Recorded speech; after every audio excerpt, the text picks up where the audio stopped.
You know, when it comes to spiders, there's very few that could strike fear into the hearts of men more than a tarantula. I mean, just fucking look at them, all right? They're gross. They're disgusting. They're vile. They're heinous. They're gangly. Just, ugh. We should just burn them all. We should just burn them all and glass the planet and start over. You know what I mean? Just wipe the slate clean. Okay, I'm not 100% serious. Like, not all spiders are terrible, okay? Some are.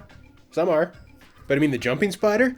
Those little fuckers are cute, all right? I'd have a pet jumping spider. But a tarantula, the apex predator of the insect kingdom? No. Now, to put this in perspective, I used to have an ex who had a tarantula. And the tarantula would stay in a tank that was on the bedroom floor. And this tank was like this big, all right? Like, it was big. And at night, you could hear the fucking thing running around in the tank. You should never be able to hear a spider making any noise at all. But no, this thing, you could literally hear this thing going. It was awful. So naturally, in the 50s, what's the first bug that you're going to make giant? It's a tarantula, because they're horrifying. So there's a whole string of these movies back in the 50s. During the Atomic Age, we had what? We had giant mantises, we had giant ants, we had giant spiders, giant scorpions. If there was a bug, they made it big. Which is kind of funny when you think about it. The fact that like big studios like Universal, Warner Brothers, they were making essentially B movies. Nowadays, if you went to like Universal and tried to pitch a giant insect movie with a big budget, they'd laugh you out of the room. It just wouldn't happen. So the premise of Tarantula is that there's a scientist who builds like a growth hormone thing that turns anything that eats it giant. I mean, just look at the size of that guinea pig. God damn, that's a unit. But during these experiments, the assistant of the scientist attacks the scientist and injects him with his own growth hormone, and in the ensuing chaos, the lab burns to the ground, and the only thing that manages to survive is the tarantula because it breaks out of its tank and crawls off into the desert. Nobody notices somehow. I guess getting stabbed with a growth hormone kind of make you oblivious to what else is going on around you, but whatever. You know, another thing these movies are really good for is, especially in the 50s, they used to put like these big sweeping scores, like really epic sounding, like almost something you'd hear in like Casablanca, into a movie about giant spiders, and it never fit the scene.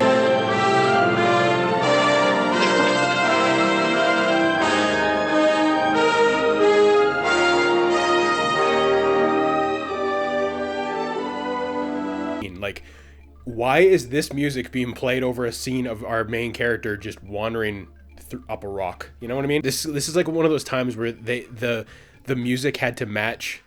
Like, they knew they were making a bug movie. So they were like, okay, if we give it a sweeping score that sounds like something like prestigious, more people will want to see this movie. Like, somehow that was the mark of cinema back then. But every evil scientist needs a sidekick. And in this case, it just happens to be the beautiful Mara Corday, who you might recognize from other Atomic Age classics, such as the Black Scorpion and the giant bruised battered ballsack movie. I forgot she was in that. I completely erased that movie from my mind. Oh, and she was in Playboy, but we're not here to talk about that. So in the short time that this guinea pig-sized tarantula was wandering out the desert, the growth hormone did its job, and this thing turned into the size of a building. So it spends its time wandering around the desert, slurping up livestock, and like spewing out this goo that's supposed to be venom, but it looks suspiciously like nut. So in the 50s, basically I had four choices when it came to portraying your monsters. The suit, Godzilla being the prime example, stop motion puppets, or just filming the actual animal and slapping the footage on your film. And let's be real, the latter always tends to look the shittiest. Does anybody else remember the giant Gila monster? Because I sure as hell do. Or that Lost World movie where they taped cardboard fins to iguanas. I'm going to get to that one day. But somehow, I don't know how, with some rare exceptional shots where you can kind of see through the spider, it works in Tarantula, and I don't know why. Like, a lot of the shots in this movie are good. Like, damn good. The spider doesn't look out of place at all.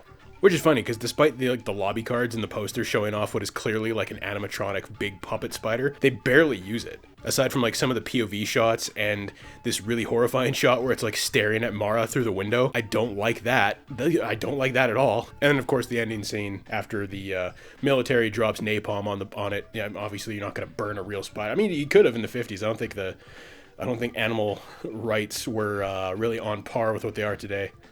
Fun fact, the pilot that drops the napalm on the spider is a very young Clint Eastwood.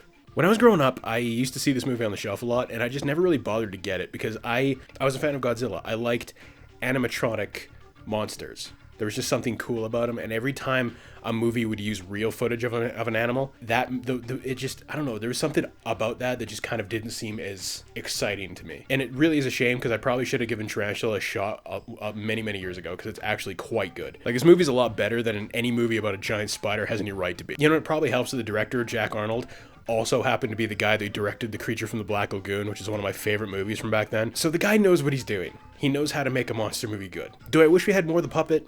Sure. But honestly, for what it is, it's good.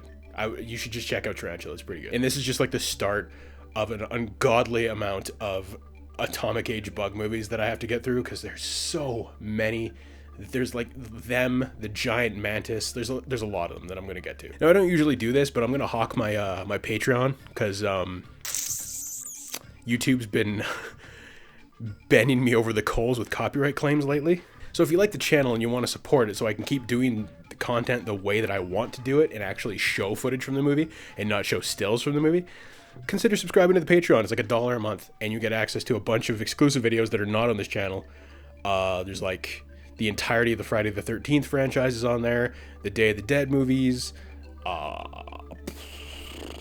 Toho's weird house movie, Attack of the Super Monsters. Like, there's a bunch of stuff on there that just I'll never be able to put on the channel for either copyright issues or because they're too gory or whatever like that. So if you like that kind of thing, if you want to see some of the other stuff that's, you know, and you can make requests. One of the tiers is you can make requests for movie reviews. If you feel like doing that, it's on there, and I'll cover anything as long as it's not porn or self-promotion. So I'll see you guys in the next video.